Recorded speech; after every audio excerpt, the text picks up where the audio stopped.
Ladies and gentlemen, സ്വാഗതം വേദിയിലേക്ക് ദിലീപ് ഏട്ടാ.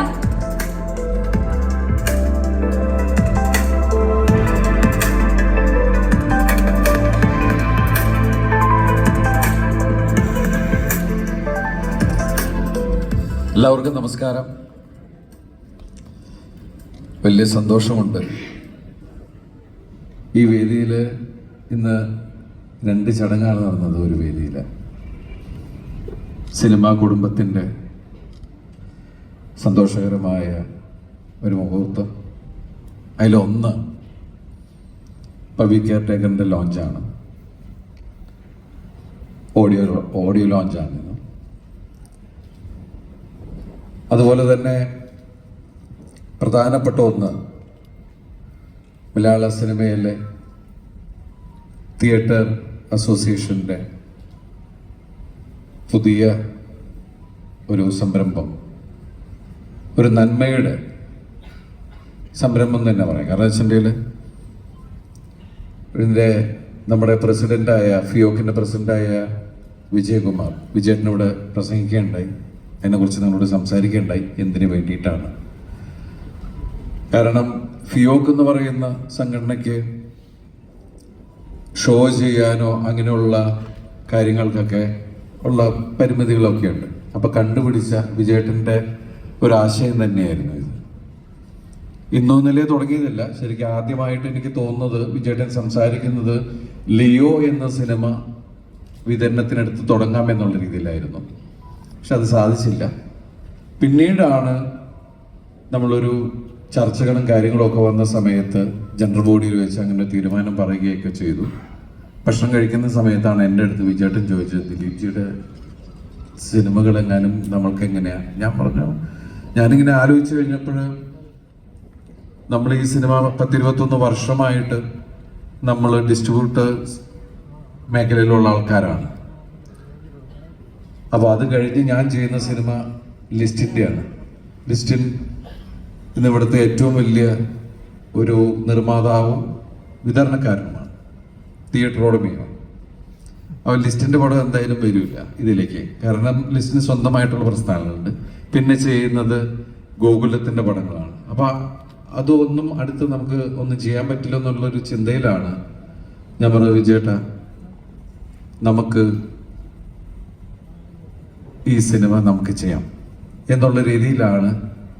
സത്യം പറഞ്ഞാൽ തിയേറ്റേഴ്സ് അസോസിയേഷൻ്റെ വളരെ പിന്തുണയും, അതൊരു നന്മയ്ക്ക് വേണ്ടിയിട്ടാണ്. തിയേറ്റർ അസോസിയേഷൻ്റെ മെമ്പേഴ്സിന് തിയേറ്റർ അസോസിയേഷന് ഇരിക്കാനൊരു, അതിലെ മെമ്പേഴ്സിനൊക്കെ ഇരിക്കാനുള്ളൊരു സ്ഥലം, അങ്ങനെ ഒരുപാട് കാര്യങ്ങൾ, അതിലെ മെമ്പേഴ്സിനെ എത്രത്തോളം സപ്പോർട്ട് ചെയ്യാൻ പറ്റുമെന്നുള്ള കാര്യങ്ങളൊക്കെ ആലോചിച്ചിട്ടാണ് ഇങ്ങനൊരു. അല്ലാതെ മറ്റുള്ള പല ആളുകളും വേറെ രീതിയിലൊക്കെ വളച്ചൊടിക്കാനും പ്രശ്നങ്ങളൊക്കെ ശ്രമിക്കുന്നുണ്ട്. അങ്ങനെയൊന്നുമല്ല. ഒരു നന്മ മാത്രം കണ്ടാണ് പുതിയ സംരംഭത്തിന് തുടക്കമിട്ടിരിക്കുന്നത്. ഇന്ന് ഇത്രയധികം മാധ്യമ സുഹൃത്തുക്കളെല്ലാം ഇവിടെ വന്നിട്ടുണ്ട്. വലിയ സന്തോഷം. കാരണം എൻ്റെ ഇപ്പോഴത്തെ അവസ്ഥയൊക്കെ നിങ്ങൾക്ക് എല്ലാവർക്കും അറിയാം.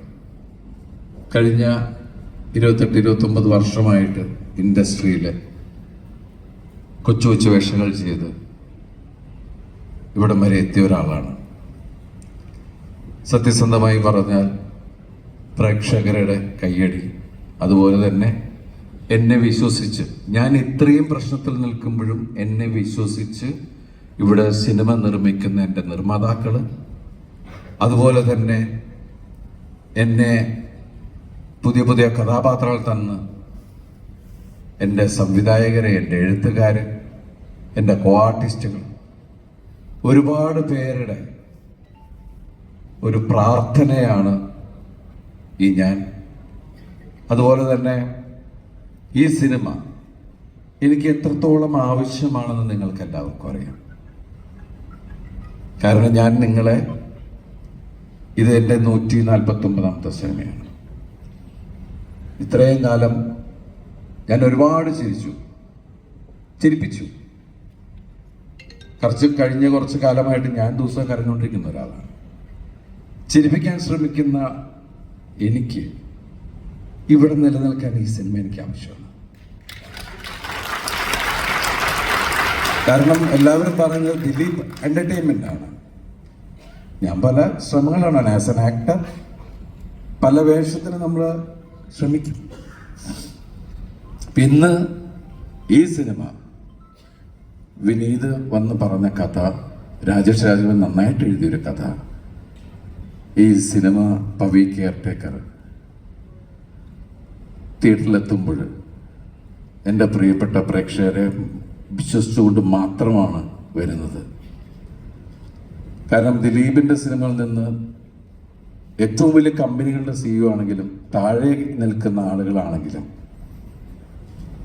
ചായക്കടയിൽ ചായ അടിക്കുന്ന ആളാണെങ്കിലും പറയുന്നതിൽ ഏത് തരത്തിലെ ആൾക്കാരും പറയുന്നത് നിങ്ങളുടെ സിനിമ ഞങ്ങൾ കാണുന്നത് ഞാൻ കുറേ ചിരിക്കാനും ഒക്കെ വേണ്ടിയിട്ടാണ്, ഞങ്ങളുടെ സ്ട്രെസ് ഒഴിവാക്കാനാണ്. അപ്പോൾ തീർച്ചയായിട്ടും എനിക്ക് ആ കാര്യം പറയാം. നിങ്ങളങ്ങനെ എന്നിൽ നിന്ന് ആഗ്രഹിക്കുന്ന ഒരു കഥാപാത്രം തന്നെയാണ് വളരെ സാധാരണക്കാരനായ പവി കെയർടേക്കർ എന്ന ഈ സിനിമയിൽ ഞാൻ അവതരിപ്പിക്കുന്ന പവിത്രൻ. അതെനിക്ക് കൊണ്ടുവന്നു തന്ന എൻ്റെ പ്രിയ, ശരിക്കും പറഞ്ഞാൽ ഞാൻ വിനീത് നേരത്തെ പറഞ്ഞു, ഞാൻ വിനീതും തമ്മിലുള്ള കാര്യങ്ങൾ ഞാൻ എൻ്റെ സഹോദരനോടുള്ള പോലെ തന്നെ വിനോദിനെ കെട്ടുകയറാറുണ്ട്, ചോദ്യങ്ങൾ ചോദിക്കാറുണ്ട്. പക്ഷെ എപ്പോഴും വളരെ ചിരിച്ചു നിൽക്കുന്ന മുഖമായിട്ട് തന്നെയാണ് വിനീത് എന്നോട് പെരുമാറിയിട്ടുള്ളത്. രാജേഷിൻ്റെ മെക്കിട്ട് കാരണം ചിലപ്പോൾ നമുക്ക് ചില സംശയങ്ങൾ വരുമ്പോൾ ചോദിക്കാറുണ്ട്. അപ്പോൾ അതുപോലെ തന്നെ മലയാള സിനിമയിലേക്ക് നമുക്ക് കൊടുക്കാൻ പറ്റുന്നത് എന്താ പറയുക, എൻ്റെ കൂടെ വർഷങ്ങൾക്ക് മുമ്പ് ഒരുപാട് നായികന്മാർ എൻ്റെ കൂടെ വന്നിട്ടുണ്ട്. അവരുടെ ആദ്യ നായകനാണ് ഞാൻ. അതുപോലെ തന്നെ മലയാള സിനിമയിലേക്ക് 5 നായികമാർ കൂടി പുതിയതായിട്ട് വരികയാണ്. ഇവർ 5 പേരും കഴിവുള്ളവരാണ്. അത് നിങ്ങൾക്ക് ഈ സിനിമ കാണുമ്പോൾ മനസ്സിലാവും. അതുപോലെ തന്നെ ഇതിൻ്റെ editor Deepu, music director Mithun ഇതിനു മുമ്പ് ചെയ്ത റോഷാക്ക്, മലയാളത്തിൽ ചെയ്ത സിനിമ റോഷാക്കാണ്, നമ്മളെല്ലാവരും കണ്ടാണ് ആ സിനിമ. അപ്പോൾ അദ്ദേഹത്തിൻ്റെ കഴിവറിയാം. അദ്ദേഹം ചെയ്ത പാട്ടുകൾ നിങ്ങൾ കണ്ടു. പിന്നെ ഇതിൻ്റെ ക്യാമറമാൻ, രോമാഞ്ചത്തിൻ്റെ ക്യാമറമാൻ സനു തായർ. സനുവിൻ്റെ നല്ല വർക്കാണ്. സനു ഇവിടെ വന്നിട്ടില്ല. പിന്നെ ഇവിടെ ഇരിക്കുന്ന ജോണിനെ നിങ്ങൾക്ക് അറിയാം. എന്നെയും ജോണിനെ കാണുമ്പോൾ എല്ലാവരും ചോദിക്കുന്നത് CID മൂസ സെക്കൻഡില്ലേ എന്നാണ് ചോദിക്കുന്നത്. അപ്പോൾ ജോണി ഇന്ന് മലയാള സിനിമയിൽ ഏറ്റവും കൂടുതൽ കഴിഞ്ഞ ദിവസം ജോണി പറഞ്ഞ 140-150 സിനിമയൊക്കെ ആയിരുന്നു. ഈ കോവിഡിൻ്റെ ഇടയിൽ ഇത്രയധികം സിനിമ അഭിനയിച്ച ഒരു നടനെ ഞാൻ ഇന്നുവരെ കണ്ടിട്ടില്ല. അപ്പോൾ അതുപോലെ ധർമ്മജൻ. പിന്നെ ഇതിൽ വരാത്തൊരു വലിയൊരു നായികയുണ്ട്, രാധിക ശരത്കുമാർ. മാഡത്തിൻ്റെ രാധി ചേച്ചിയുടെ അവിടെ ഇലക്ഷൻ നടന്നുകൊണ്ടിരിക്കുന്ന നാളെ ഇലക്ഷനാണ്. ഞാൻ വിളിച്ചിട്ടുണ്ടായിരുന്നു, എല്ലാവരോടും അന്വേഷണം പറയാൻ പറഞ്ഞു, എല്ലാ പ്രാർത്ഥനകളും ഉണ്ടെന്ന് പറഞ്ഞു. രാധി ചേച്ചി ഒരുമിച്ച് അഭിനയിക്കുന്ന 2ാമത്തെ ചിത്രമാണ് രാമലീലൻ്റെ അമ്മയായിട്ടാണ് അഭിനയിച്ചത്. ഇതിൽ റിട്ടയേർഡ് SI മറിയാമ്മ എന്ന് പറഞ്ഞ ശക്തമായിട്ടുള്ള കഥാപാത്രമാണ്. അതുപോലെ ഈ സിനിമയിൽ ഒരുപാട് നിങ്ങൾക്ക് ഇഷ്ടമുള്ള ഒരുപാട് മറ്റു കഥാപാത്രങ്ങൾ എല്ലാവരും ഉണ്ട്. നിങ്ങൾക്ക് എല്ലാവരും ഇഷ്ടമാകുന്ന ഒരു സിനിമ തന്നെയായിരിക്കും. ഈ വേദിയിൽ എന്താ പറയുക, ഇവിടെ വന്നിരിക്കുന്ന എല്ലാവരോടും അത്രയധികം നന്ദിയും കടപ്പാടും അറിയിക്കുന്നു. ഈ സിനിമ 26 നിങ്ങൾ തിയേറ്ററിൽ തന്നെ പോയി കാണുക. ഇത് ശരിക്കും എൻ്റെയും ആവശ്യമാണ്. ഫിയോക്ക് എന്ന് പറഞ്ഞ സംഘടന ആദ്യമായിട്ട് സംരംഭത്തിലേക്ക് ഇറങ്ങുമ്പോൾ പൂർണ്ണമായിട്ടുള്ള പിന്തുണയും ഞങ്ങൾക്ക് എല്ലാവർക്കും ആവശ്യമാണ്.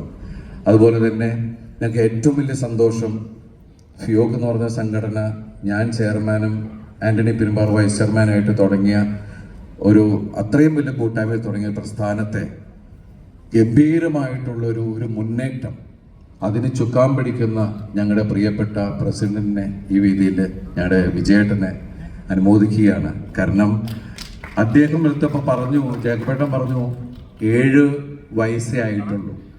ഈ 7 വയസ്സിനുള്ളിൽ അങ്ങനെയുള്ള ചിന്തകൾ അല്ലെങ്കിൽ അതിനു വേണ്ടിയിട്ടുള്ള ഒരു പ്രയത്നം, അതിന് തുടക്കമിട്ട ഈ ഇന്നത്തെ ഭരണസമിതിയെയും ഞാൻ അനുമോദിക്കുകയാണ്.